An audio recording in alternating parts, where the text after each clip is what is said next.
जाके लग जाओ और सेक्टरों की मीटिंग को मजबूती से कराओ, निश्चित है कि आपको रिजल्ट को कोई अच्छा आने से रोक नहीं सकता है, कोई नहीं रोक सकता है। ए मेरे सम्मानित साथियों, आज ये बहुत बड़ी परीक्षा की घड़ी है। हमें सब समाज के लोगों के साथ साथ जो अल्पसंख्यक, पिछड़ा और हमारा ये शेड्यूल कास्ट समाज है और जो न्याय पसंद लोग, ब्राह्मण, क्षत्रिय, वैश्य समाज के लोग हैं, आप सभी लोगों से मेरा निवेदन है, पद हो या ना हो, बाबा साहब के मिशन को पूरा करने के लिए, बाबा साहब का जो इशारा था सत्ता के उस मंदिर पे कब्जा करो, उसको कब्जा करने के लिए हमें आपको साथियों एक होना पड़ेगा। आपके बीच में अभी हमने देखा था तमाम हमारे समाज के लोगों में भी, जैसे भारतीय जनता पार्टी के पास तमाम सामाजिक संगठन है, सैकड़ों सामाजिक संगठन है, कांग्रेस के पास भी सैकड़ों सामाजिक संगठन है, लेकिन मेरे साथियों उनके सामाजिक संगठन के लोग समाज की बात करते हैं, सामाजिक संगठन चलाते हैं, लेकिन जब वोट देने की बात आती है तो वो कमल के फूल के अलावा कहीं वोट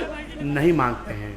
कांग्रेस के लोग पंजा के अलावा कहीं वोट नहीं मांगते हैं, लेकिन मेरे साथियों, मेरे भी समाज में तमाम लोग पहले तो सामाजिक संगठन बनाते हैं, बाबा साहब की मिशन पूरा करने की बात करते हैं, उसके कुछ दिनों के बाद जो एक पार्टी आपकी है, बहुजन समाज पार्टी की हुकूमत करने जा रही है, तुरंत बहुजन समाज पार्टी का और बहन जी का विकल्प बनने लगते हैं।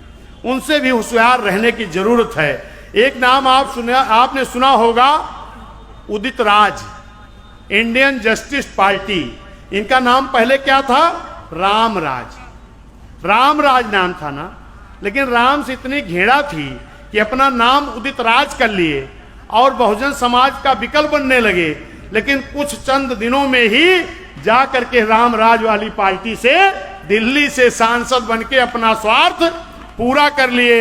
ऐसे तमाम लोग हैं जो मानवर कांसी राम साहब के साथ बाम सेब में तो काम किए, लेकिन जैसे DS4 बना, मानवर साहब के साथ रहते ही मानवर साहब से अलग हो गए थे।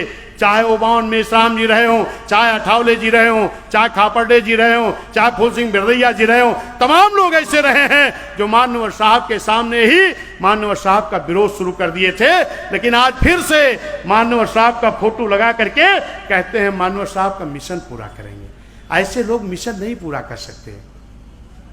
ऐसे लोग जो बहुजन समाज पार्टी को लेकर के मानवर साहब चले, अगर आप मानवर साहब को मानते हो, जानते हो, चाहते हो, मानवर साहब ने अपने जिंदे जी मान्या बहन जी को अपना वारिस बना करके गए हैं। आज मान्या जी लगातार संघर्ष कर रही हैं, मान्या बहन जी लगातार संघर्ष कर रही हैं। हम सभी लोगों को बहन जी के साथ संघर्ष करना चाहिए।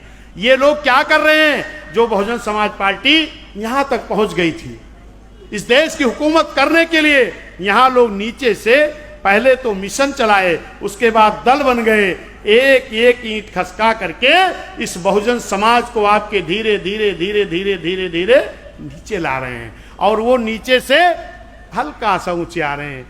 वो हुकूमत नहीं कर सकते, लेकिन आपको हुकूमत करने से रोक जरूर रहे हैं, रोक जरूर रहे हैं। ऐसे लोगों से भी सावधान रहने की जरूरत है। मेरे नौजवानों को सावधान रहने की जरूरत है। अगर इस देश में आप हुकूमत कर सकते हो, ये बहुजन समाज पार्टी हुकूमत कर सकती है, तो अकेली नेता हैं बहन कुमारी मायावती जी और दल है बहुजन समाज पार्टी, इसके अलावा कोई विकल्प नहीं है। ए मेरे सम्मानित साथियों, आप लोगों ने बड़ी ध्यान से मेरी बातों को बड़ी गंभीरता से सुना है। मैं ये मान रहा हूं कि आप लोग, जो मैंने आपसे बातें की है, जो माननीय बहन जी ने आदेश दिया है, बहन जी के आदेशों का पालन करते हुए आप सभी लोग इन कामों को पूर्ण करेंगे।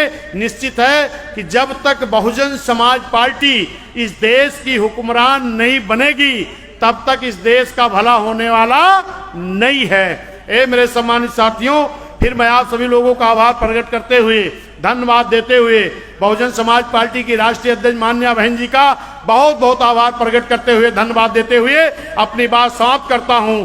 जय भीम, जय भारत, नमो बुद्धाय, खुदा हाफिज।